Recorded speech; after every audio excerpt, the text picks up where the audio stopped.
Oke, ini gue udah datang bersama Theo Derek. Ini influencer finance dan influencer keuangan lah ya. Relasi. Relasi, bisa relasi ya kan, bisa Iya. keuangan. Sekarang paling hits di Instagram, satu Instagram Reels kali.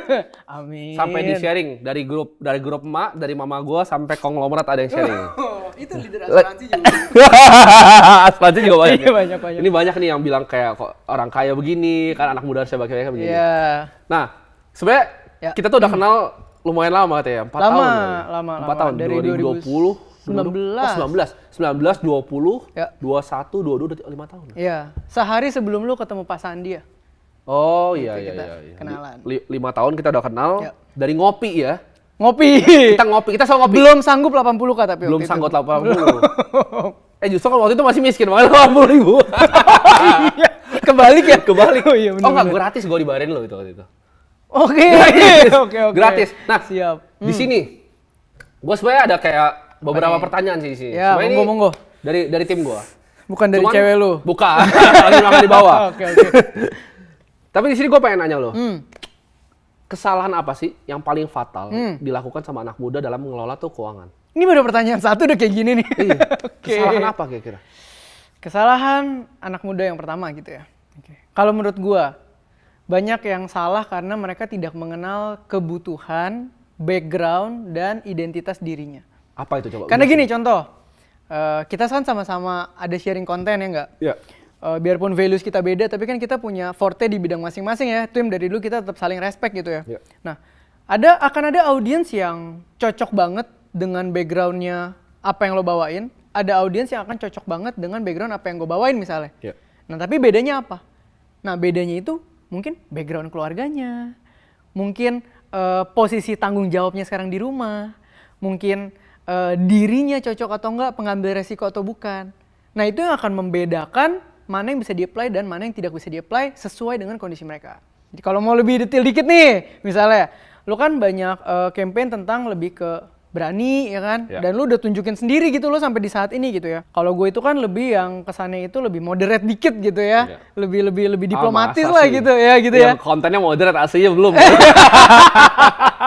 Ya lebih kayak gitu ya. Nah mungkin bisa lihat situasinya, oh kalau sekarang kemampuan mengambil resiko yang lebih kecil, bisa banyak belajar dari lu. Kalau sekarang kemampuan mengambil resikonya nggak bisa besar karena misalnya ada tuntutan orang tua segala macam, ya dia harus mau nggak mau ngambil yang lebih moderate. Jadi menurut gua semua konten kreator bagus yang berimpact, tapi lu harus kenal lu tuh paling cocok sama yang mana. Oke. Gitu. Nah, tapi kesalahannya apa yang biasa dilakuin sama orang? Kayak misalnya gue baru punya duit nih, let's say. Gue baru punya duit, gue misalnya jadi agen asuransi, baru dapat 10 juta per bulan pertama. Apa hal yang gue harus lakukan? Apakah gue flexing beli Rolex KW? Nah, ini yang gue bilang tadi, kesalahannya adalah gini. Lu pergi jadi agen proteksi lah ya. Good job juga. Tiba-tiba ya lu dapet jackpot dalam 3 bulan, boom, klien gitu ya. Wih, lu langsung 30 juta per bulan. Yang harus lu lihat abis dapet duit 30 itu bukan showroomnya. Pulang ke rumah dulu. Bapak emak gue makan dari gue nggak? Oh enggak nih. Bapak emak gue bisa hidupin dirinya sendiri. Adik gue kuliah aman. Oh ternyata gue cuma perlu hidupin diri gue sendiri. Abis itu lu mau beli apapun serah lu. Ke showroom abis itu? Serah. Jadi kalau berarti ini 30 juta per bulan tuh udah boleh ke showroom? Iya nggak, ya lihat-lihat sebenarnya. Tapi kan kalau pekerjaan yang membutuhkan identitas, ya mungkin itu investment juga, kita kan nggak bisa ngejudge ya. Coba balikin, kalau tadi dia pulang ke rumah ternyata, bapak mak gue butuh gue per bulan segini, adik gue butuh gue bantu segini. Itu kan beda cerita langsung. Oke, ini ngomongin tadi soal showroom kan? Ya, lu demen ya emang gini-gini. Soal showroom. Kan tadi lu bilang, 30 juta per bulan tuh belum cukup buat ke showroom. Ini showroom apa kita nggak bahas ya dia? Nggak bahas showroom apa. Tapi berarti buat beli mobil gitu perlu berapa sih duitnya? Nah ini, banyak orang, gue nggak tahu ya termasuk lo atau enggak. Kadang kan orang suka bilang kalau mau beli mobil cash itu harus punya aset 20 kali lebih banyak dari mobilnya. Misalnya ya, 10 atau 20 kali. Masih gini, kalau buat gue, belum tentu semua orang sampai dia suatu hari dipanggil Tuhan bisa punya 20 kali 20 kali dari mobilnya gitu. Belum tentu. Ya kalau rezeki lu sampai situ ya bagus gitu. Tapi kalau enggak ya mungkin menurut gua, apalagi kalau misalnya lu bilang mobilitas gue tinggi nih. Gue punya orang tuh harus antar jemput nih, atau gue punya pacar yang butuh gue antar jemput juga nih, bantu gitu. Karena ya. Ada Grab teh. Apa? Ada Grab, ada Gokar. Ya misalnya lu merasa itu sebuah kebutuhan. Karena kan cowok beda-beda juga. Ada yang bisa bilang, naik Gokar aja. Enggak, ini tanggung jawab gue sebagai cowok lu. Orang beda-beda gitu ya. Jadi menurut gue sebenarnya ketika lu punya uang cash gitu ya, 2 kali 3 kali harga mobil, kemudian lo DP dulu, after that cicilannya itu cuman kayak 20% income lo, itu sangat sehat menurut gue. Nggak masalah ya? Nggak ada masalah. Oke, jadi lo at least punya 2-3 kali dalam format cash. Karena kita ngomongin majority orang Indonesia itu kan kemarin research-nya dari lu bukan ya? Yang 1% itu yang punya harta liquid di atas 800 sampai 900 juta itu cuma 1%, bayangin. Gimana yang punya 20 kali harga mobil? Jangan-jangan cuma 0,0000000%. Jadi 2-3 kali udah boleh ya? Iya. Kalau sekarang gue udah ganti sih konsepnya. Gimana coba? Kalau gue bukan dari aset sekarang. Ya. Tapi gue dari income. Nah, coba gimana? Kalau gue income tahunan, ya 10-20% dibeliin mainan. Ini gitu. Oh, itu nice juga. Jadi income tahunan bukan aset. Karena gini, ini gue ngobrol sama teman gue soalnya yang duitnya banyak. Jadi dia bilang kalau income, kalau aset tahunan nggak make sense buat gue. Karena mau beli sekecil apa gitu kan. Jadi. Oh iya, atau memang. Sebesar apa? Memang. Kalau sebesar apa? Memang. Kalau duit TT kan jadi bingung kan. 10 kali, masa gue beli mobil 100 miliar, beli Pagani, kan nggak gitu. Ini tuh berlaku buat orang-orang uangnya itu masih berbahaya ketika lu beli mobil. Oke. Kayak kemarin lu sempet bilang kan, dana darurat kalau 100M gak ada dana darurat kan. Oh, ini satu lagi yang gue belajar. Nah, coba ini seru kan? Ini seru banget. Gimana? Gua belum ketemu orang yang duitnya. Ini gue ngomong kaya itu maksudnya. Ya. Lalu kasih tau angkanya nih biar nggak salah paham. Kayak kalau buat gue itu UNHWI. Ya. Di atas $30 juta liquid cash tanpa properti. Oke, $30 juta berapa tuh berarti? 500M, 550M lah. Oke. Ya, banyak sih. Orang UNHWI. Ya. Itu kalau pas gue ngobrol, punya dana daruratnya, ngapain? Nah, ini dia Tim. Ini baru jadi konten gue kemarin. Karena udah terlalu aman gitu. Jadi di kondisi kayak gitu, hidup lu nggak bisa darurat lagi, sebenarnya nggak ada dictionary kata darurat, bro. Bener. Mungkin di sana ya, dana keluarga kedua, dana keluarga nggak tahu. Gitu. Kan mungkin orang niat membantu banyak gitu ya, kita bisa menopang banyak keluarga. Bisa ada istri 1, istri 2, apartemen 3. Cuma maksud gue adalah orang yang butuh dana darurat adalah hidupnya masih bisa darurat. Setuju. Kalau lu punya dana, nggak usah segitu jauh deh, lu punya dana nganggur 5M, tapi lu punya asuransi, lengkap. Darurat lu di mana? Setuju. Iya dong. Iya. Sisanya mah itu nggak perlu lu pisahin, bro. Itu ya rekening lo aja misalnya. Rekening lo aja. Se-M gitu misalnya. Iya. Maka menurut gua presentase dan dana-dana ini semua dibuat buat certain income tertentu, Pak. Yang hidupnya masih bisa darurat. Yang mungkin tadi kalau akhirnya beli mobil kehidupannya terganggu. Iya. Tapi kalau orang beli mobil hidupnya udah nggak terganggu mah. Dan gue juga sebenarnya nggak setuju sih yang diajarin sama financial influencer kayak 50-30-20. Walaupun gue pernah berdosa ngajarin itu biar diplomasi ya. Iya. Gue dari dulu mikir, gue nggak pernah pakai konsep itu karena lu misalnya nih, Teh, lu punya income misalnya 10 juta sebulan, lu bagi 50, 30, 20 nih. 50 untuk biaya hidup kan, jadi 5 juta, make sense dong. Make sense. Tapi kalau di saat income lu kayak 500 juta, masa lu buang 250 juta untuk makan dan lain-lain? Nggak bisa. Nggak bisa, jadi itu menurut gue nggak kepake sih. Bisa, menurut gue semua teori tuh ada tiernya, Tim. Bener, ada tiernya. Mungkin lu sampai income 20-30 juta masih make sense. Iya, masih make sense. Karena lu ada lifestyle yang ikut naik kan. Iya, even 50 masih make sense. Masih make sense, tapi begitu nggak usah jauh-jauh income lu 200 aja sebulan. Udah nggak make sense. Nggak mungkin lu habisin 100 buat makan gitu. Buat makan, nggak mungkin. Bener. Gitu. Menarik banget. Tapi kalau lu sendiri deh, lu sendiri, target lu kayak mau beli mobil atau mau beli rumah tuh gimana hitungannya? Aduh, gua nggak punya mobil, bro. Nggak, kok gue tau kalau lu rumah hitungannya nggak jauh kan? Kalau lu cerita gue udah lama beli rumah. Gini, kalau rumah gimana? Lu ngomong yang beneran lu lakuin, jangan diplomatis kayak gue tadi. Enggak, anjir, apa nih? Berapa kali? Apa nih? Rumah yang lu gini deh, rumah yang lu barusan beli berapa kali dari aset lu? Rumah yang gue barusan beli? Ya, rumahnya berapa? Dibanding aset lu? Enggak lah, udah intinya aja. Intinya aja. Nah kan, lu bakal ngomong gini kan, oh boleh nih kalau misalnya KPR segini 30% masih sehat, tapi yang lu lakuin apa? Rumahnya berapa kali? Enggak, gak usah ngomongin harga rumah sama asetnya. Cicilannya aja deh, cicilannya setidaknya gue selalu bilang, kalau cicilannya ternyata di proporsi income lu kecil, itu good. Kalau buat gua, berapa kebetulan cicilan rumah gua. Bolehnya berapa kalau untuk orang normal? Mungkin 20%, it's good. It's good, tapi lu berapa? 2%? Ya, ya, di bawahnya lah. Jangan mancing gua lu. Aduh, di bawahnya lah. Oke, ini gua mau nanya. Karyawan kan untuk dapetin uang 100 juta susah nggak sih untuk karyawan? Ini apa per bulan atau apa nih? Aset lah gitu. Aset dapetnya 100 juta. Kalau udah income-nya nyentuh 8 sampai 10 juta menurut gue bisa. 100 juta per bulan? Oh enggak, ini lu ngomongin apa? Aset atau income? Aset. Kalau aset berarti kan lu punya waktu misalnya 2 tahun nih, gue mau tabung sampai ke sana. Ya mungkin masih bisa. Oke. Jadi target orang Indonesia kan banyak yang sangat terobsesi sama angka 1 miliar gitu. Kan banyak, bahkan gue juga berdosa tuh bikin 1 miliar pertama kayak gitu. Apa ini? Gimana cara nyampe sana teh untuk orang-orang biasa? Karyawan, mungkin kadang gini ya, orang tuh banyak ngomongin gini, oh lu supaya bisa nyampe ke sana itu lu harus saving dan diinvestasikan gitu ya ngomongnya. Tapi menurut gue itu sebenarnya secondary-nya. Primary-nya kalau lu mau punya aset yang semakin besar itu nggak ada rumus lain selain tambah revenue stream atau naikin earning powers. Tapi kan bisa punya equity di tempat lain yang bisa naik sendiri di belakang. Bisa, tapi kan itu ngomongin orang yang sudah lewatin tier ini nih. Lu kalau mau ngomongin 1M pertama atau ngomongin bahkan 500 juta pertama, pasti ada peningkatan dari tadinya lu biasa sampai lumayan. Nah itu yang peningkatannya akan ngaruh banget adalah earning powers. Income lu makin gede, lifestyle lu naik dikit-dikit, gapnya makin gede kan, ya pasti kekumpul lah itu lama-lama. Kalau menurut gue sih, sebenarnya apalagi di Indonesia, lifestyle gue rasa sih ada mentoknya tuh. Jadi maksudnya gini, mungkin lu spend 50 juta, tapi bisa jadi nggak pernah naik lagi dari 50 juta gitu kan. Soalnya bisa itu bisa benar, itu benar. Kalau gue sih udah rasa gue udah flat sih sekarang. Itu benar. Karena gue gede lagi, lu flatnya aja udah gede. Enggak lah, gue paling ya 20 juta lah sebulan. Anjir, nggak mungkin banget. Buat beli 1 botol. Oke, gue kasih nih, misalnya gue kasih lu, gue challenge lu. Ya. Lu kan financial influencer nih. Iya. Let's say lu ilangin semua uang lu. Tidak, lu jeder dapat 100 juta nih sekarang. Jadi cuman uang lu cuma 100 juta. Lu bakal ngapain? Ini ngomongin kalau misalnya seperti biasa, maksudnya duit gue sekarang nggak ada, gue dapat 100 juta nih ya. Tapi ini tetap karakter gue ya. Karakter, gini, pemikiran lu aja deh. Pemikiran lu mau baginya kemana? Karena kan gue tau kondisi lu kan lu punya yang lain biaya. Gini. Gue itu kan gimana pun background gue entrepreneur.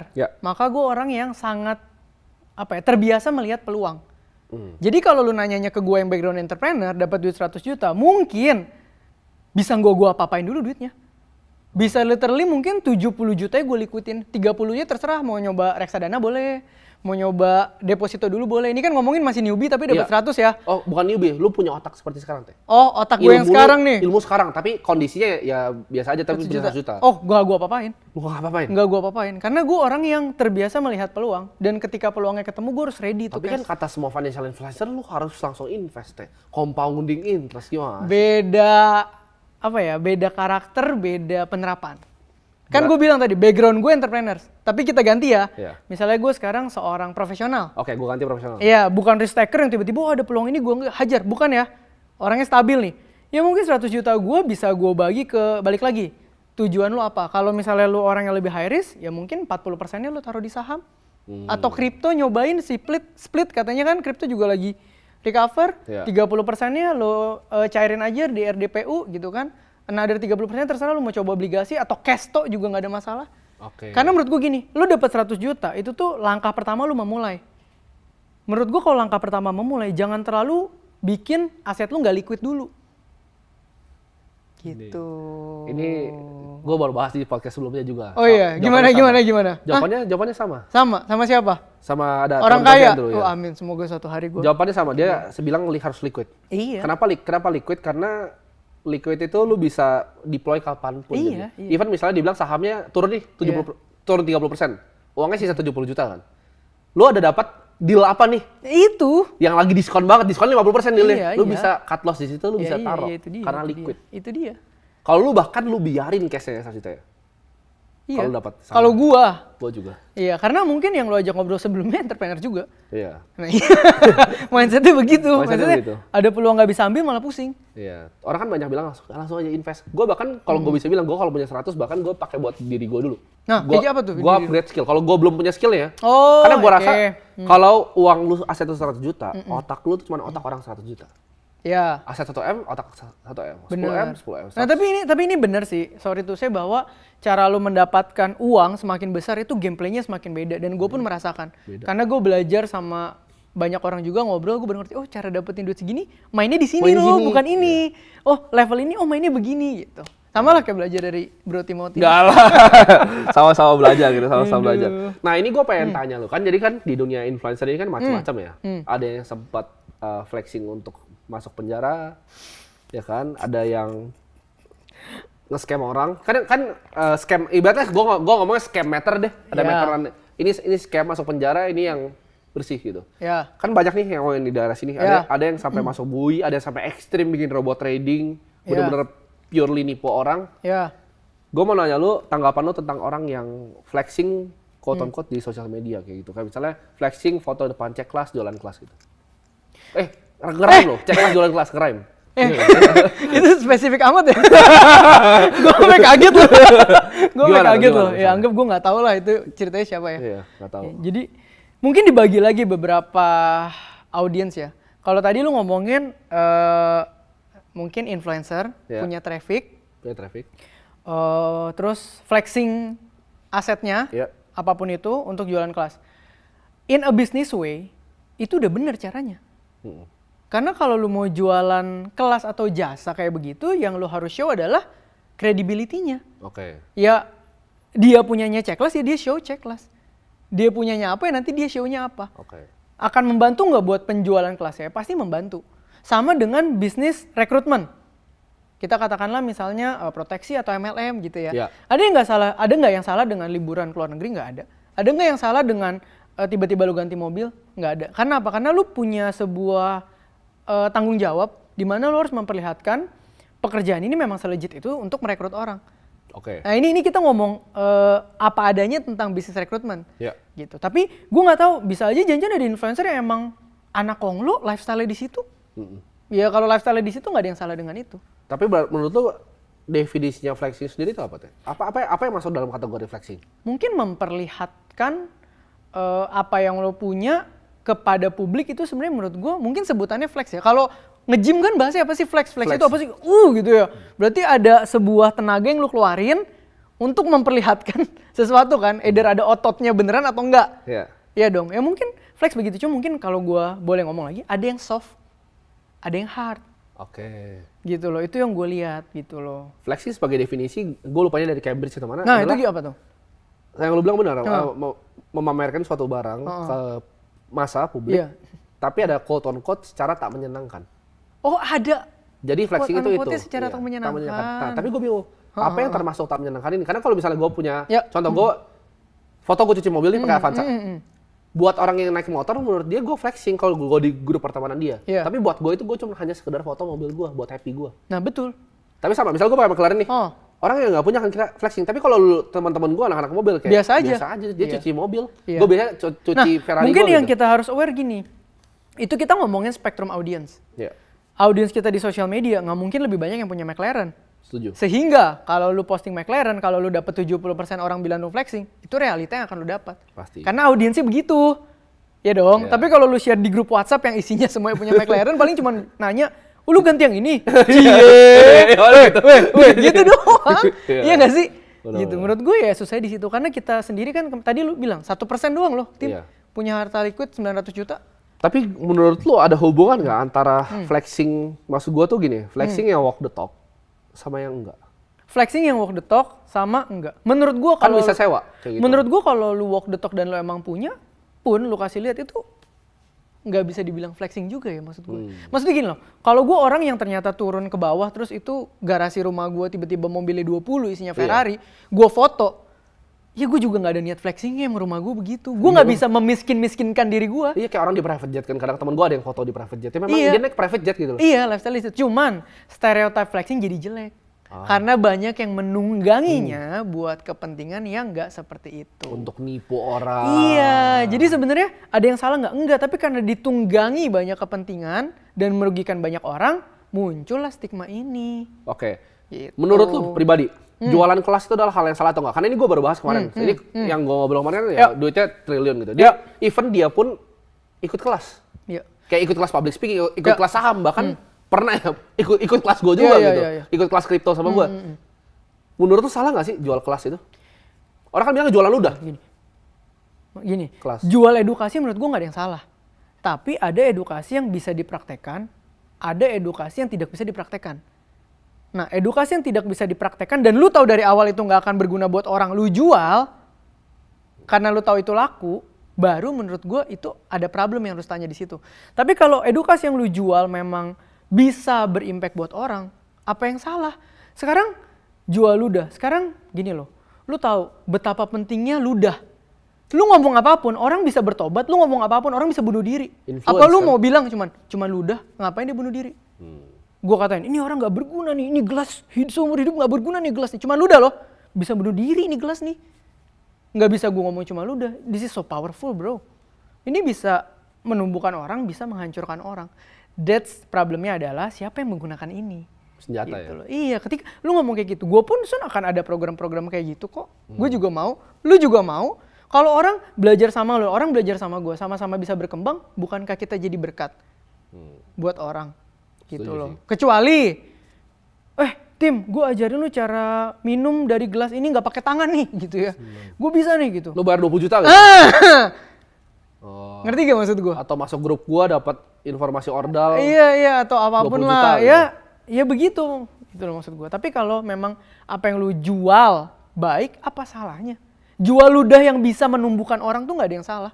Sekarang, sorry to say, kita belajar masalah agama setiap minggu. Khotbah, ceramah, itu semuanya apa? Dari pendengaran. Emang kalau nggak ngomong, ada yang bisa didengar? Nggak ada bro. Oke, jadi mereka ngomongnya jual ludah karena mereka lebih pilih ibaratnya jual keringat dapetnya lebih sedikit. Enggak. Nah itu gua nggak berani ngomong ya. Cuman mungkin tapi orang bisa kesel beneran. Misalnya lu gila materi semurah ini lu jual 20 juta jualan ludah lu. Bener itu. Karena orang ngerasa nggak worth it. Tapi kan ada juga yang kayak gila ini bagus banget loh Tim. Murah banget, lu jual cuma 3 juta. Iya. Value, asal ada value-nya. Iya. Gue merasa price to value discrepancy-nya sih, asal bener value yang lu kasih itu beneran gitu. Iya. Kayak misalnya gue udah buka kelas kan nggak murah juga. Tapi yang lu bisa belajar situ kan lu nggak bisa cari dimanapun. Nah, ya itu nggak ada yang salah dengan itu dong. Iya, gue ngerti. Tapi fine line itu apa? Titiknya yang nge-break jadi orang tuh jadi kesel tuh apa? Menurut gue semua dimulai dari intensi. Misal, wah gila nih jualan ludah gampang ya dapet duit. Intensi gue udah begitu nih. Begitu gue bikin kelas, nggak mungkin kelas gue ada isinya. Karena yang gue pikirin hitungan price dikali jumlah orangnya. Price kali volume doang. Volumenya, terus mau berapa kali setahun. Kira-kira kalau bikin ini setahun gue udah dapet beli apa. Beda sama intensinya. Iya, contoh sorry nih, bukan gue ngomongin apa, tapi lo tahu ya gue dari berapa lama? 8 bulan yang lalu gue sebelum bikin konten ngobrol sama lo. Iya. Gue bilang apakah Tim, gue mau bikin konten supaya gue bisa dapet uangnya. Gue tahu persis. Jadi kita sempat ngobrol sebelum bikin reels ya. Iya. Kan gue bilang lu cari format lu kan. Iya. Terus lu ketemu lu hantam terus kan, lu fokus. Iya, kan? dan gue ngomongnya apa? Tim, gue ngerasa gue pengen jadi berkat yang realistis nih. Iya udah gue share. Ngasilin duit gak? Ngasilin. Tapi intensi dari awal bukan kayak, oh gue mau sikat nih brand-brand buat endorsing. Enggak gitu loh. Orang bikin red card aja gue 3 kali dikatain kemurahan. Kan gue yang ngatain lu mulu. Iya benar itu dia. Oke.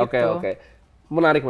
Kalau misalnya menurut lu, KPR rumah tuh worth it atau enggak sih? Waduh, ini berat ya. KPR rumah worth it atau nggak worth it balik lagi sesuai kondisinya. Sini, kenapa kemarin gue bisa bilang ada kondisi worth it KPR atau enggak? Contoh ya, misalnya lu bilang, gue sekarang nggak punya rumah, backgroundnya ya, misalnya lu sekarang nggak punya rumah nih, orang tua lu nggak punya rumah, terus lu bilang, gila gue mending sewa lah, ngapain gue bayarin bunga bank, gini, secara hitungan lebih baik. Gue akan tanya, lu mau punya anak nggak? Bisa mau. Gitu. Misalnya lu mau, lu pengen anak lu punya rumah atau enggak? Ketika lu jawab mau, semua hitungan lu nggak akan valid. Kenapa? Harga yang sekarang gue bayar mahal buat bunga bank, untuk meringankan anak gue nanti. Itu langsung gak valid statementnya. Karena gue emang bayar harga buat anak. Tapi ketika lu bisa ngomong, ini gak worth it lah gini. Mungkin 80% lu udah punya rumah yang dikasih sama orang tua lu. Lu gak ngerasain gak punya rumah dan gak ngerasain bayar sewa tuh mahal. Dan lu mungkin gak mikir nanti anak lu perlu bayar sewa rumah. Karena yang lu pikir apa? Sekarang gue udah punya rumah, gue warisin lagi aja ke anak gue. Udah ada rumah soalnya udah rumah. Jadi lu mau anak lu punya rumah karena fungsinya itu beli properti. Iya, jadi kalau kayak gua yang rumah gua beli sendiri, gua mikirnya apa? Ya, gua akan bayar anyway buat apa? Supaya nanti anak gua nggak perlu KPR. Oke, kalau gua challenge ya. Iya. Misalnya lu bilang mau beli rumah KPR sekarang nih di kondisi lu, kan kita tahu manusia kan income-nya pasti naik kan? Betul. Ya nggak semua, tapi fluktuatif lah. Kalau lu biasanya naik gitu. Fluktuatif. Amin aja gua. Gua mau nanya gini. Apa? Kan tadi lu bilang itu kalau beli rumah KPR itu buat pernikahan anak. Kenapa nggak gini? Kan kalau market rumah ini setahu gue ya. Lu bisa koreksi kalau salah. Iya. Market rumah kalau lu beli cash itu banyak banget yang diskonnya jauh. Betul. Kayak contoh, misalnya rumah di Pondok Indah atau di mana, itu banyak misalnya harga jual 20M sekarang bukanya 13,5. Betul. Karena misalnya contoh ada suami istri nih, cerai, butuh cepat cash asal ada duitnya. Iya benar. Harta gono gini. Ya. Benar. Kenapa nggak lu sewa, uangnya lu pakai di investasi yang bisa ngasih return lebih tinggi, sampai di titik itu lu ambil diskon dan rumah lebih besar tanpa harus bayar bunga? Bisa.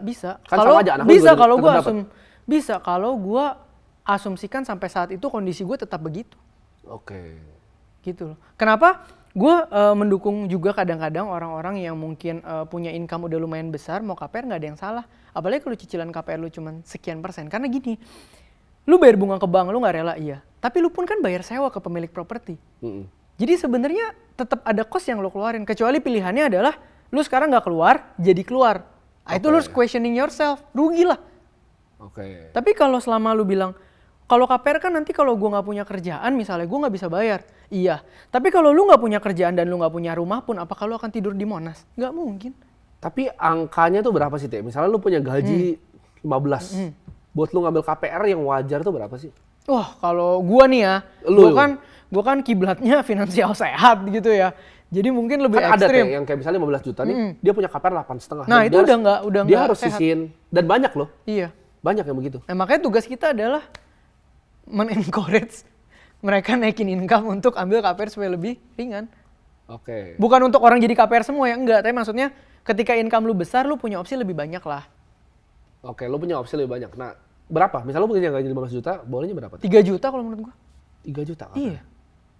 Oh, jauh berarti ya? Jauh. 1/5 lah, 20%. Iya, 20-30% lah. Mentok-mentok mungkin 4. Biar lu ada nafasnya ya? Iya. Soalnya kalau gua ngerasa ya, sistem perbudakan modern tuh sama kayak perbudakan zaman dulu. Yang orang tuh zaman dulu kira budak tuh dipecot segala macam kan. Mereka dikasih rumah, dikasih makan. Bedanya apa sama sekarang? Bedanya sekarang dikasih hutang kan, formatnya uang. Benar. Tapi gini bro, kita harus tahu bahwa setiap manusia itu ada yang dilahirkan bisa naik kasta, ada yang dilahirkan bisa meroket tembus kasta, ada yang dilahirkan belum tentu sampai akhir bisa naik kasta. Itu lo percaya settingan dari awal? Gue tidak percaya settingan, tapi gue percaya itu sebuah sistem. Karena kalau semua orang bisa naik, nggak mungkin ada orang kaya banget. Menurut lo, apakah pengusaha, entrepreneur kayak kita, itu dipelajari lewat tempat, lewat inkubator atau apa, atau memang dilahirin? Gue nanya ini ke banyak orang sih. Menurut gue, entrepreneurship itu sebenarnya either you have it or not sih. Tapi lo bisa dipertajam lewat ngobrol sama pembisnis lain. Paling enak tuh ngobrol sama pembisnis lain bro. Mereka tuh kalau udah ngobrol pengalamannya, lu tuh bisa dapat hacks-hacks yang kayak anjir kayak ada baca buku kan rasanya cara kayak begini gitu. Tapi memang susahnya adalah ketika kita belajar terlalu banyak teoritis, jatuhnya itu akan lebih guna jadi konsultan bisnis daripada pembisnis itself. Kebayang ya maksud gue? Kebayang. Ya lu ngerti lah maksud gue gitu loh. Tapi dua-duanya mungkin dibutuhkan. Iya, kalau consulting kan dibutuhkan karena CEO-nya nggak mau disalahin kan. Jadi CEO biasa hire konsultan karena biar itu dia bisa kasih alasan ini konsultan punya. Ini decision bukan dari gue nih. Iya. Kan fungsi itu, sebenarnya itu doang. Dia only ini. Bener-bener kalau sama lu ya. Itu menarik sih karena banyak orang bilang pebisnis itu bisa diajarin. Menurut gue betul. Kayak lu bisa ngajarin marketing, operational, finance itu bisa diajarin. Tapi kayak lu kan zaman lu gue tau lu bisnis udah lama dari kuliah. Kayak beraninya itu, lompatnya itu loh. Iya. Itu gak bisa diajarin. Risk profile-nya itu gak bisa dipaksa. Iya. Kayak lu berani hantam duit gitu loh. Teman lu butuh, Teh gue punya usaha ini nih. Iya. Kira-kira cash flow segini, gue mau uang misalnya 200 juta. Iya. Kalau orang kan kadang, 200 juta nanti hilang. Kalau lu, sikat. Bener, sikat. Iya. Terus dapat cash flow sampai sekarang. Iya. Cara mandangnya itu beda sih Pak memang. Tapi bukan berarti yang kerja juga underrated lawan entrepreneur ya. Ya lu dilahirin cocoknya jadi apa aja lah. Iya, nggak ada yang salah kok dengan kerja. Nggak ada yang salah. Nggak ada yang salah dengan kerja. Nah kalau menurut lu tapi gimana caranya nge-train seseorang tuh untuk jadi pengusaha yang lebih baik? Nggak ada yang lebih bagus dari pengalaman sih Pak. Digampar lah ya. Iya, digampar realita hidup. Lu pernah digampar paling parah apa di bisnis? Bisnis? Yang lu ngerasa anjir, ini lagi mulai ini. Waktu itu kan, gue kan bisnis pameran dari 8 tahun yang lalu ya. Terus waktu itu gue sempat dapat momentumnya ekonomi lagi naik tuh, jadi bikin bisnis apapun full terus tuh kapasitinya. Di situ gue berasa, cash flow lagi kenceng nih, gue bikin franchise expo Nah ini mungkin kalau buka data juga masih ada nih, gue pernah DPJ Expo kalau nggak salah.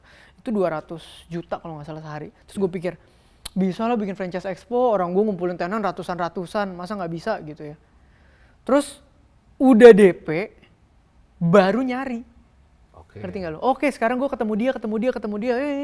Ternyata turns out gue baru belajar, oh event kayak gitu pertama rata-rata rugi ya. Karena mereka harus bangun the branding of event for next year-nya. Terus gue hitung-hitung lagi, ini rugi yang harus gue suffer berapa nih kalau gue lanjut? 1 bio lebih. Udahlah. Let go. DP-nya gue angusin gitu. Jadi gue melihat gue 200 juta di posisi gue kayak masih 7 tahun yang lalu tuh gue kayak masih berasa kayak 3 hari tidur gue nggak enak gitu loh. Kena mental. Dari situ gue belajar nggak boleh so ide nih. Research dulu baru gerak, nggak ada nih kayak kemarin. Gerak dulu baru research. Nah itu gobloknya gue sih.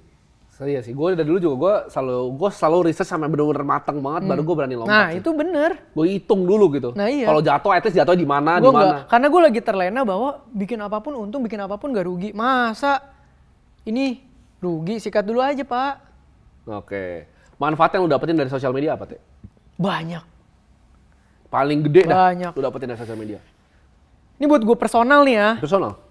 Yang pertama, yang menurut gue bikin gue happy banget adalah ini gue jadi nomor 3 aja deh karena ini agak agamis ya. Yang pertama dari segi bisnisnya dulu deh. Gue kan ada pameran, ada agency, ada media and community juga gitu ya. Nah ini tuh sejak personal brand. Jadi kayak agency tuh klien tiba-tiba udah buat lama ya? Banyak. Terus misalnya brand-brand besar yang kerja sama gue SKOL dengan agency lain, lama-lama wondering, wah gue enak nih kerja sama lu, sekalian aja pakai agency lu. Oh, jadi malah diundang buat sambil menyelam minum air. Iya, gitu. Terus pameran mungkin kalau dulu ya, yang susahnya adalah lu belum tentu bisa punya pameran di semua tempat. Karena kan lu tahu pemainnya banyak yang udah lama-lama ya. Yeah. Nah dengan ada personal branding ini, gue dapet tempat tuh jadi bener-bener enak, jadi lancar, dimudahkan. Karena udah tahu nih si dia gitu, ngobrol juga nyambung gitu. Jadi buat bisnis ke impact semuanya gitu. Jadi semua bisnis gue bisa maju juga, credibility-nya ke bawah. Yang kedua itu lebih ke, ya ini mungkin klise ya, tapi lu tahu ya, gue bikin ini bukan buat monetisasi di awal, memang literally mau buat impact, dan gue bersyukur aja, bener-bener banyak yang seneng dan terbantu gitu. Malah gue ada satu channel namanya Teman Koteo, ini dari kemarin 10.000 sekarang tiba-tiba 12.000 member, itu isinya kayak gereja kecil bro. Jadi itu isi dimana gue bisa menuangkan hasil ibadah atau hasil saat teduh gue share ke dalam sana. Dan gue nggak mau masukin endorsement apapun ke sana. Jadi gue literally kayak, guys ini nih hasilnya, tapi gue bukan menuju ke satu agama doang ya, gue selalu bilang belajar bareng. Dan banyak yang repost, banyak yang terbantu dan beda agama. Itu yang bikin gue, sosial media bisa gini juga. Padahal banyak loh orang bilang, lu mau wisdom, jangan sosmed. Lu mau hal yang baik, jangan harap di sosmed. Ini bisa loh. Oke. Gitu. Nah baru yang ketiga, ternyata monetisasinya gokil juga gue bilang. Kalau bisnis kita selalu ada margin bro, selalu ada potongan cost bro. Bikin event sekian, potong biaya sewa, potong pegawai, potong apa. Kalau brand placement sekian, udah marginnya segini. Full of margin gitu. Bisnis di sosmed lah ya? Iya, ya bukan bisnisnya, kita terima brand placementnya pun menurut gue quite good sih. Quite good. Jadi se-efek itu lu bakal saranin orang nggak untuk mulai kayak personal branding gitu? Iya, sekarang kalau orang nanya gue, kok menurut lu satu hal yang perlu gue lakukan apa? Gue akan bilang content creator. Kenapa? Semua job, semua bisnis, lu pasti akan harus bikin konten juga. Lu lihat, lu masuk misalnya jadi agent proteksi, lu akan lihat tiba-tiba banyak banget dia bikin konten baru kan. Lalu suruh bikin konten. Even lu masuk kerja deh sekarang ke sebuah brand. Mungkin kalau lu bisa bikin konten, brandnya akan bilang apa? Bikinin konten dong buat brand ini. Iya. Lu bikinin TikTok kita dong. Nah, itu dia. Jadi content is king menurut lu sekarang? Sekarang, iya. Krusial. Okay. Skill yang harus anak muda punya, kayak 3 skill utama menurut lu apa aja? Yang pertama, nggak pakai gengsi. Itu skill gengsi. Bukan tuh ya. Itu gue nggak tahu, tapi itu menurut gue penting banget. Karena gue ngelihat banyak anak muda zaman sekarang karena sudah terpatok kayaknya bisnis tuh keren, masuk media segala macam. Menurut gue banyak hambatan kalau lu gengsi. Sedangkan kalau lu masih muda, lu jualan apa yang salah? Kalau lu masih muda, lu mulai dari bawah apa yang salah? Nggak perlu kejar kelihatan kerennya gitu. Karena zaman sekarang gue lihat mau startup langsung ya kan? Ya never know. Sekarang gue lihat gini loh, duit tebal sama keren zaman sekarang tuh pilih satu. Oh setuju juga. Kalau lu udah jalanin ini 10 tahun, ini bisa nyatu. Tapi kalau di awal, biasanya ini pilih satu pak. Orang kira tuh gue bikin kayak sekarang tuh 1-2 tahun. Nah. Gue kerja udah 9 tahun lebih. Nah, makanya udah orang, mau jalan 10. Iya, orang kira kayak, wah gue mau keren gitu. Biasanya nggak gitu profitable. Gue mau profitable banget Biasanya nggak bisa dibuat terlalu keren. Biasa bisnis yang paling profitable entah itu bisnis sampah atau bisnis bahkan plastik. Iya. Oh itu yang gila-gila Pak. Yang unik-unik loh justru. Olah limbah, yang lu rasanya olah limbah, gila. Cobain lu lihat waste angkanya. management, gila itu. Makanya, ya menurut gue sih kayak gitu tadi, gengsi. Terus yang kedua adalah soft skill. Apa aja tuh soft skill? Interaksi sih, cara dia network sama orang. Yang gue lihat di Gen Z ini kebanyakan gini, mereka tahu banyak, tapi experience-nya tuh belum nyampe situ, Tim. Jadi ada wisdom. Ada gap yang namanya kalau nanti experience ketemu ini jadinya wisdom. Nah ini ada gap nih. Nah ini kalau lu mau interaksi sama orang yang di atas lu, ini tuh nggak boleh begini. Lu nggak akan dapat apa-apa. Okay. Lu harus turunin, being humble, serap. Okay. Gitu. Itu yang gue rasakan karena gue banyak karyawan Gen Z kan. Yeah. Gimana? Pengalaman lu karyawan Gen Z gimana? Iya kayak taunya banyak banget, tapi experience-nya tuh belum keep up. Jadi yang gue mau kasih adalah ruang buat mereka belajar mentok bahwa apa yang gue tahu ini ternyata gue belum jago anjir. Kan Dunning-Kruger ya? Iya, nanti lama-lama mereka makin ngerti. Tadi udah 2 ya? 2. Yang ketiga, belajar manage uang. Kenapa tuh manage uang? Manage uang. Karena masa-masa muda itu adalah masa-masa di mana lu bisa explore banyak hal, resiko hidup lu belum tinggi, tapi kebanyakan orang selalu mikir bahwa ini juga waktunya main-main. Ngerti gak? Misalnya umur lu 20-25, rawan lah lu kena tiba-tiba jantung misalnya. Kita kan gak pernah tahu ya. Dulu YOLO hajar terus. Lu gak tahu umur 26 lu kenapa-kenapa gitu loh. Jadi menurut gue biarpun lu enjoy your youth is okay, tapi gak ada salahnya preparing. Oke, money management maksudnya gimana, Tem? Money management ya itu, simple banget. Income lu gede, lifestyle lu termanage gitu ya. Tetap lu boleh ikut ngapa-ngapain, tapi tetap gap ini tuh sisain gitu. Jangan habis aja. Tapi sebenarnya bebas kan mau ngapain aja. Selama ini masih sisa berarti. Iya. Berapa sisanya? Ideal menurut lu? Beda-beda ya. Kalau misalnya buat orang yang nggak harus profil risikonya nggak tinggi, maksudnya mereka orang tua masih kerja segala macam, lu mau sisain cuman 20-30% nggak ada masalah. Kalau pribadi berapa? Kalau gue dulu 50. Minimal. Sampai 60. Dari awal ya? Dari awal 50. Dari awal. Itu kalau income bulanan. Kalau gue dapat dividen misalnya jeda dapat 200 juta gitu ya, gue selalu bilang kayak berapa tahun lalu dapat 200 juta. Kan gue selalu bilang gue tabung bisa 175. Orang tuh bilang banyak gue tuh agresif banget kan. Mungkin orang juga kira gue sosmed agresif. Tapi agresif gue tuh sangat amat calculated. Maksudnya apa? Iya. Karena gini, gue tuh dulu kalau gue agak lebih ekstrim dari dulu sih, gue 80. Wah gila banget. Dulu gue tuh udah mampu beli Alphard dan lain-lain. Mobil gue tuh waktu itu masih Ford Fiesta. Iya, gue tuh sebenarnya kalau orang tahu gue dari awal nih, teman-teman gue yang masih makan warteg, gue tuh udah mampu makan omakase, gue masih makan warteg pas masih bikin agency. Apa bahasanya? Delay gratification bilangnya. Soalnya hal itu yang gue lakukan sebenarnya bukan karena pelit atau apa, tapi karena ketakutannya sangat dalam. Kayak waktu itu gue sempat ngomong juga di podcast Richard, uang gue tuh gue gak mau bayar kuliah 20 juta. Gue gak mau bayar waktu itu. Richard bilang pelit banget, tapi maksud gue gini, gue tuh punya ketakutan gue waktu itu gak bisa bikin uang yang sama, karena gue gak pede sama skill gue. Gue pikir klien gue, karena gue agency kali ya. Klien gue kan kadang ganti-ganti kan. Kadang bahkan ada yang nggak mau bayar karena kontrak gue kurang bagus kan. Oh iya, kebayang.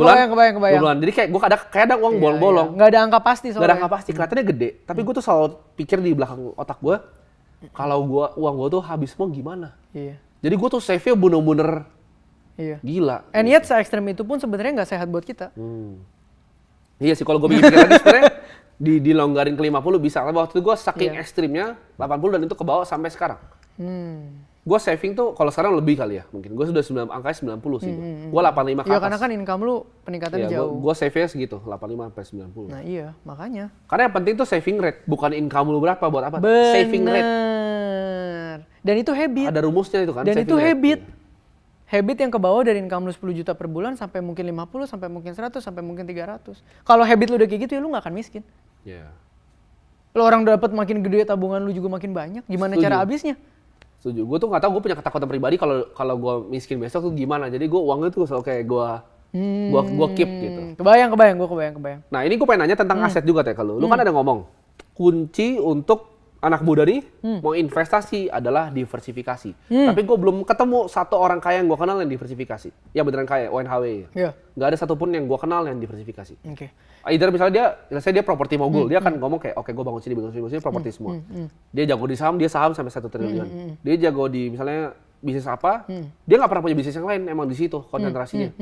Atau di aset kelas yang mana, gue juga ketemu di kripto yang di Bali, ada yang orang beli sehari 100 miliar, gue udah ketemu orang Singapura. Nah ini balik lagi, ini sama kayak lo ngobrol, ini sama kayak lo ngobrol tentang dana darurat bro.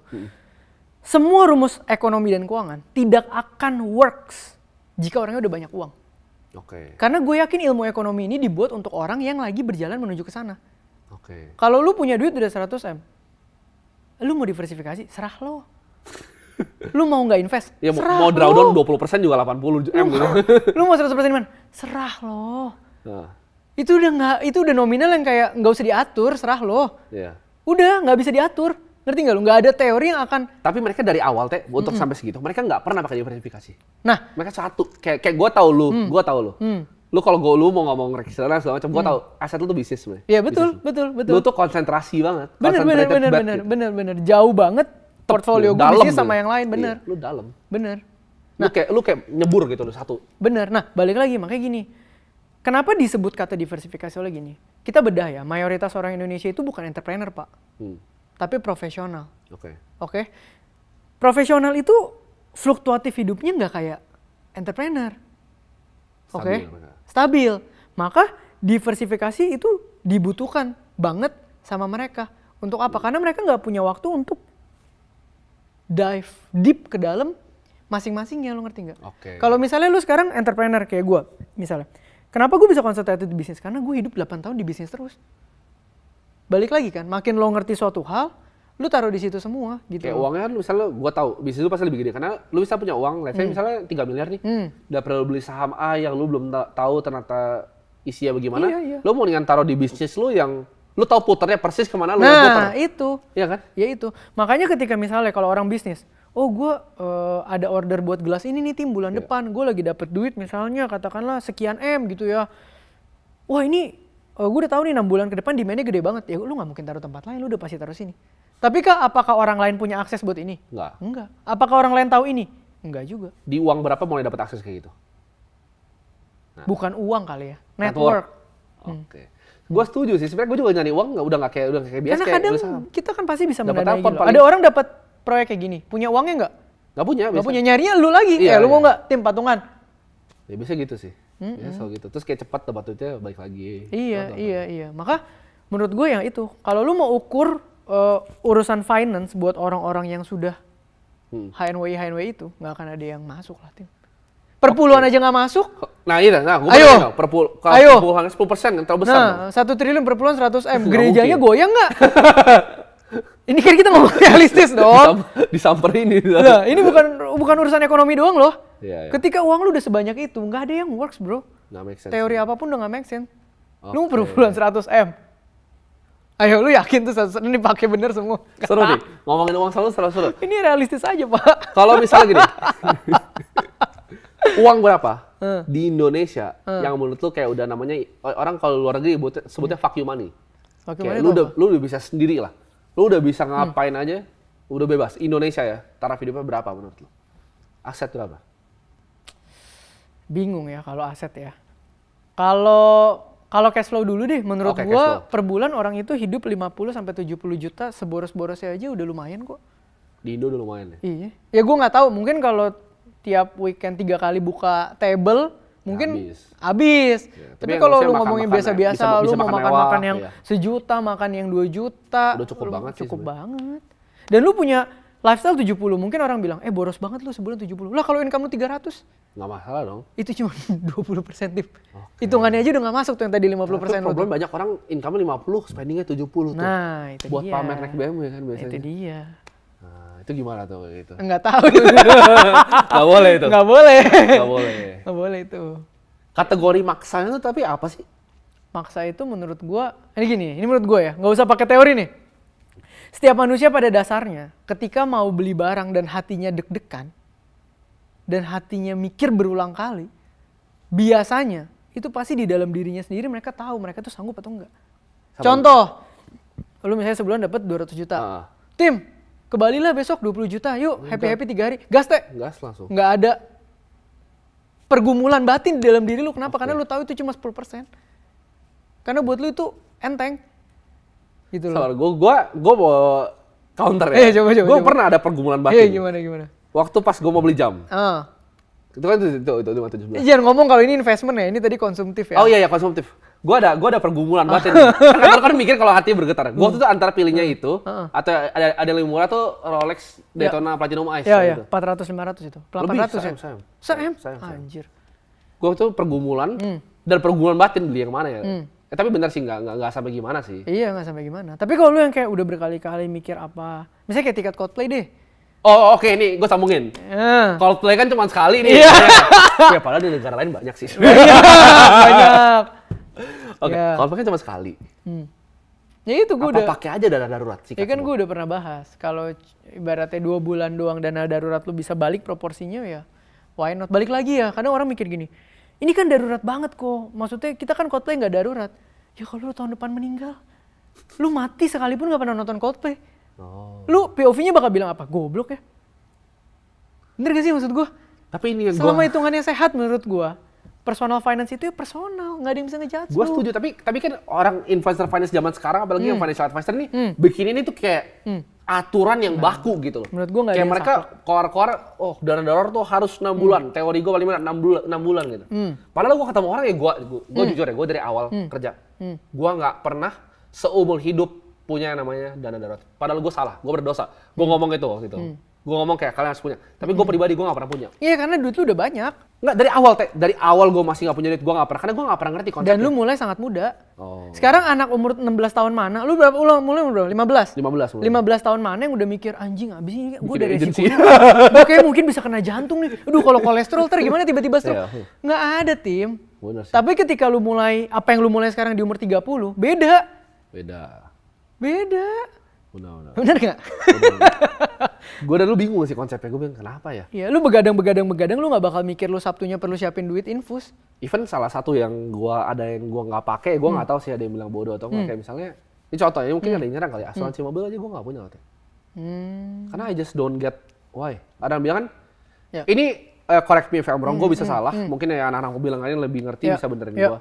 Tapi setahu gue kalau tabrakan dan agak parah, dan banyak harus diganti. Karena misalnya kalau brand mobil kayak, let's say, misalnya gue ngomong kayak kejadian Porsche gue tuh tabrakan, itu benernya tuh 100 juta kan. Tapi kalau misalnya lu pakai asuransi di bengkel tertentu yang cuma bisa benerin mobil itu, dia belum tentu kayak, yuk semangat untuk kerjain. Gue tuh 2 minggu beres. Tapi kalau misalnya kemarin teman gue aja S-Class nabrak kacanya, itu dia harus inden, diambil dari Jerman 1 bulan, kaca depannya. Itu pakai asuransi? Pakai asuransi. Kayak bengkel tuh, karena dia masih tunggu asuransi cair, baru dia pesan. Sedangkan kalau lu, gua DP hari ini, lu langsung kasih dia cash gitu ya? Gua DP, dia langsung pesan semua barangnya, terus lunasin pas selesai. Iya. Beda di tempo doang ya sebenarnya? Tempo, tapi kan kalau untuk pengusaha, waktu tuh sangat amat penting. Dan menurut gua, kalau gua nunggu sebulan, mungkin waktu gua lebih mahal dari bener. Nah ini udah case by case banget. Nggak semua orang waktunya semahal lu. Bukan. Tapi gini mas, bener dong. Kalau dari... Kalau orang itu mikir kayak, waktu gue biasa-biasa aja nunggu sebulan nggak ada apa-apa. Nggak jadi masalah buat dia bro. Bener sih. Ini personal banget pak. Tapi mas gue gini, ada kemungkinan nggak sih boleh untuk nggak punya misalnya asuransi? Kalau untuk mobil segala macam gue bebas ya, tapi kalau untuk diri harus. Untuk diri harus? Ini gue open aja ya, kalau gue sih gue ada sih ya, tapi gue bahkan udah lupa kayaknya. Jadi gue waktu itu terakhir sakit ditanya kayak kartunya di mana, gue nggak tahu bahkan karena gue ada bayar sih, gue ada bayar asuransi kesehatan dan gue disclaimer gue bukan expert di insurance, gue nggak ngerti sama sekali. Tapi waktu itu gue pernah. Tapi penghasilan lu sebulan? Enggak lah, kecil lah penghasilan. Seminggu. Oke, jadi gue waktu itu sakit dan gue kan ditanya berapa terus ditanya orangnya. Ini kan ada yang kalau di rumah sakit tuh kalau kalian tahu ada yang asuransi sama ada yang bayar enggak kan. Yang asuransi kan ramai banget. Gue tinggal ke sebelah, gue kayak yang cash. Saya berapa? Oh segini, gue bayar terus gue keluar. Kayak menurut gue there's no. I don't see the problem. Balik lagi beda pak. Maksud gue gini. Maksudnya gue balik lagi ya. Kalau lu punya amount of money yang kalau asuransi travel gue mungkin ngerti atau asuransi tanggung gugat itu gue ada by the way. gue ada asuransi tanggung gue in case gue kena gue. Karena sebenarnya asuransi itu sangat dibutuhkan untuk orang yang nggak punya tabungan cash tebel, Pak. Oke. Karena opsinya kalau lu nggak punya tabungan cash tebel dan tidak ditanggung sama pihak asuransi, lu harus ngapain? Berhutang. Itu yang bahaya. Bisa merusak hidup lu. Atau misalnya lagi investasi lagi turun, harus di cut loss. Ada kerugian-kerugian seperti itu. Gitu. Balik lagi, Pak, apapun teorinya, kalau duitnya banyak, nggak works. Include perpuluhan. Ini kalau yang agama gue gak ikutan deh dia. Gue gak ikutan ya. Jokes aja guys, jokes. Oke, kemarin. Apa? Boleh dah kita sangkutin dah. Wah ini gila nih, kayak panas nih. Apaan? Panas nih. Apaan? Kemarin, gue itu dengar di Reels. Gue bahkan gak tahu namanya siapa. Gue udah lupa mukanya. Gue cuma sekilas udah jam 2 pagi. Ada satu pendeta ngobrol tentang flexing. Pokoknya dia ngomong tentang flexing banyak kayak itu nggak baik. Tahu nih gue ini. Parah. Terus gue liat jamnya, buset. Kok sama kayak punya gue? Nah itu gimana menurut lo? Jamnya sama sama punya gue, lo liat ya, sama kan? Ini berat ya? Nggak, tapi di videonya. Itu exactly di videonya gue punya jam tangan yang sama dan gue tahu harganya berapa. Oke. Kan dia bilang flexing, anak muda jangan pamer, dia bilang. Tapi itu dia punya warna yang gold kali. Ya sekarang gini sih ya, ini harus dipisahin dulu ya. Itu M loh harganya. Iya, ini harus dipisahin dulu ya. Pertama, masalah flexing atau nggak flexing, menurut gua, memang gua belum ketemu contoh-contoh orang yang flexing terus lebih dicintai daripada dibencinya.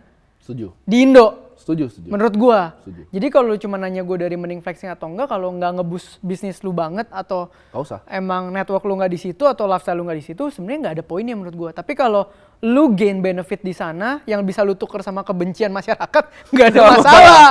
Balik lagi lu yang tahu nilai ukurannya. Yeah. Nah, yang kedua adalah gini. Itu lu alihin tuh. Tadi gua ngomongnya tentang spesifik tuh. Iya, ada dua tuh ya. Ini flexingnya, ini Festernya, ya gitu, dong. Tadi kan lu gabung, gue pecah dulu. Pesannya soalnya bener nih menurut gue. Oke, baru kita bahas yang Festernya. Beda ini quote-unquote gue bener-bener lupa loh. Iya. Gue bener lupa namanya siapa. Di otak gue masalah ada gambaran mukanya. Sumpah nggak. Kalau ini gue cuma scroll. Iya. Yang gue fokus begitu dia ngomong. Gue tuh kan kalau tuh editan reels kan yang zaman sekarang yang kayak ada tulisan-tulisannya. Ya gue cuma baca tulisan, gue bahkan nggak lihat. Terus gue dengerin. Terus gue lihat aja. Iya, gue kebayang. Susah gini Pak, memang gimana ya? Memang untuk beberapa sistem ekonomi, gereja nggak bohong itu pasti legit banget. Menghasilkan uang itu pasti banyak banget. Karena gereja menghasilkan uang? Pasti dong. Ini kan semua orang tahu. OPEX-nya rendah ya? Pasti dong.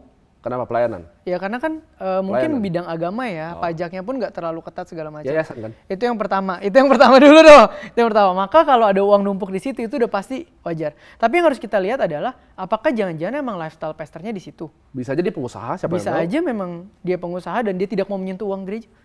Ya pasti ada lah. Gue yakin pasti ada yang memang dia pengusaha. Iya, we never know. Cuman susahnya adalah ketika kita mau membawa banyak jemaat mengenal Tuhan dan jemaatnya banyak yang menengah ke bawah, kemudian ada ajaran seperti ini dan mungkin pastornya kelihatan mewah, ini kan yang jadi susah. Tapi kan yang dia ngomong sebenarnya kan yang masalah untuk gue adalah yang keluar dari mulutnya adalah flexingnya. Iya. Sedangkan di video yang sama, gue liat jam tangannya. Kalau misalnya kan buat dia itu lifestyle-nya, jam tangan yang dia punya cuma itu. Tapi dia ngomongnya konteks flexing tentang barang mewah waktu itu. Iya, maksud gue gini. Anak muda nggak boleh katanya flexing dengan barang mewah. Flexing dengan barang mewah di otak dia, gue yakin ketika ngomong itu dia berpikir seperti, maksudnya ada intensi sengaja untuk menunjukkan. Ya kalau sekarang balik lagi, kalau memang dia lifestyle begitu dari kecil udah pakai jam itu, dia bisa aja unconsciously Pak. Dia kan bisa bilang, lu jangan salahin gue emang kaya. Bisa juga. Masa gue harus jual jam gue ganti yang lebih murah?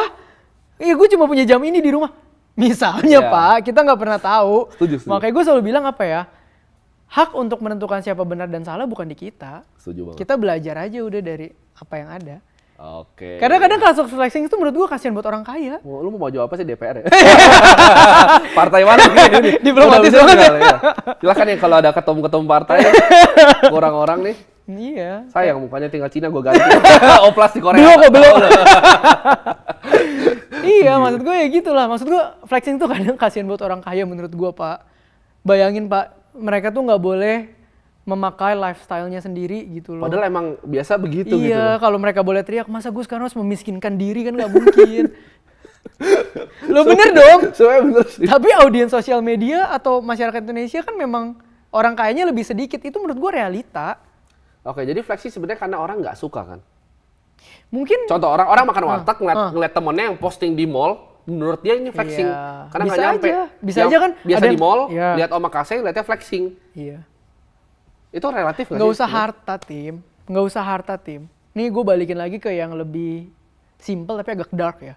Misalnya, gue ngeliat lu makan sama bapak lu. Gue bisa iri. Flexing lu punya bapak. Gue nggak bisa makan sama bapak gue. Wow. Nggak bawa harta loh. Bener sih. Ayo lo. Lu pergi liburan sama keluarga lu. Anggaplah ke Bali deh. Emang ke Bali flexing? Enggak loh. Lu cuma ke Bali doang, bertiga sama keluarga lu. Terus gue bilang, anjing nih flexing mentang-mentang gue nggak punya bapak emak. Nggak bisa, Pak. Ini tuh terlalu luas spektrumnya. Manusia memang tapi begitu. Iri berarti? Iya. Iri dan dengki sebenarnya? Ya mungkin iri. Lebih besarnya mungkin di iri. Gitu loh. Oke. Jadi Makanya gue bilang. Itu yang gue cari dari tadi Iya, makanya ketika lu bilang bahwa flexing sama gak flexing, pasti flexing lebih banyak yang gak suka ya karena kesenjangan itu udah pasti. Oke, jadi tapi apa yang lo ekspektasikan? Karena tesis gue adalah terhadap dunia ini adalah kan orang bilang ini akan semua akan makin baik, enggak? Tesis gue distopia di mana ini akan semakin jauh. Betul. Nah, menurut gue yang harus bijak adalah gini. Gue punya jam tangan mewah misalnya. Gue lihat dulu audiens gue siapa. Kalau audiens gue punya jam begini semua, gue pakai 4-5 ya juga nggak apa-apa nih begini-begini. Nggak bakal dibilang norak. Iya. Tapi kalau occasionnya apa nih? Gue lagi mau pergi bansos, bagiin sembako. Nggak mungkin gue pakai. Gue harus filter mana yang bisa lihat harta gue, mana yang nggak usah. Karena bisa aja di satu tempat ini jadi. Kalau gereja harus difilter nggak? Apa? Kontennya bansos, kalau gereja harus difilter nggak? Tergantung audiensnya. Okay. Kalau misalnya audiens lu sekarang orang kaya semua, nggak perlu lu filter. Oke. Ada dong pasti domisili gereja yang isi jemaatnya kaya semua. Pasti ada. Oke. Menurut gue bijaknya di situ. Lu lihat audiens lu siapa, ya lu sesuaiin lah mana yang lu jadi berkat, mana yang lu jadi batu sandungan. Oke, jadi lu harus lihat fine line-nya di situ ya? Iya, sesimpel gini deh. Lu kumpul keluarga nih. Keluarga lu kan gak mungkin semuanya lu bikin kaya karena lu kaya kan? Misalnya, oh ada paman lu baru kena musibah, anaknya lagi susah cari kerja. Mungkin gak begitu kumpul keluarga lu pakai nih jam tangan berapa M lu terus lu bilang, oh cari duit gampang. Mungkin gak? Gak mungkin. Ya, tempatnya di situ salah. Oke. Tapi kalau ke tempat lain yang mungkin isinya orang begitu semua, nggak ada masalah. Pertanyaan terakhir dari gue, kan gue tadi terlalu panjang ya. Ini paling panjang ya. Iya. Nah, gue pengen pertanyaan terakhir. Ngomongnya saya tadi soal keluarga. Kalau misalnya ada orang datang kan bos Theo nih. Aduh, mana ada bos-bos sih. Terus datang gini, iya. Keluarga lu misalnya paman atau siapapun, Teh ini kayaknya lagi ada ini nih. Kebutuhan 10 juta dong, udah datang gini nih. Iya. Bisa gitu kan, kayak gini. Pertama lo ngomongnya basa-basi dulu. Iya, pasti dong. Santai kasih nih snack, terus udah kalau udah begini nih, minta. Iya. Nah, itu gimana caranya? Depend, kalau gue merasa alasan. Investasi bodong tuh soalnya kan? Iya, kalau gue nggak jadikan ini charity sih. Jadi kalau gue lihat memang alasannya serius dan gue tahu track recordnya dari dulu, oh ini emang mau usaha tapi jalannya kepentok nih. Kan ada ya tim, orang berusaha maksimal tapi kadang ada aja loh yang jalannya nggak kebuka juga. Itu gue gak percaya sih sebenernya. Kadang. Ya lu gak pernah tahu ya. Maksud gue bisa aja lu rajin banget lagi mau tanda tangan proyek, dudung tabrak truk. Oh iya. Gak jadi juga gitu maksud gue. Gitu ya. Faktor X lah. Iya faktor X lu never know ya maksud gue. Nah maka kalau menurut gue yang bikin dia ini adalah faktor X, ya gue lihat serelanya gue berapa. Tapi itu udah gue kayak, udah nih gue gak bakal harap itu balik, anggap gue charity aja berkat gue bagi ke lu. Oh lu bahkan gak minta lagi ya? Terus lu misalnya nih dia minta 100 juta nih. Lu mampunya misalnya 30 atau 10 nih, misalnya lu mampunya 10 bahkan. Lu kayak udah nih gue kasih 10 tapi gak usah balikin. Iya. Ya gue gak akan bilang gak usah balikin, gue kasih aja tapi dalam hati gue mau balik gak balik, ya udah. Rata-rata dibalikin atau enggak? Ada yang balik, ada yang enggak lah pasti. Pastilah itu. Mantap ya, seru ya. Seru. Sampai berjumpa next time karena gue yakin ini ada yang bakal minta lagi nih part 2. Waduh, siap.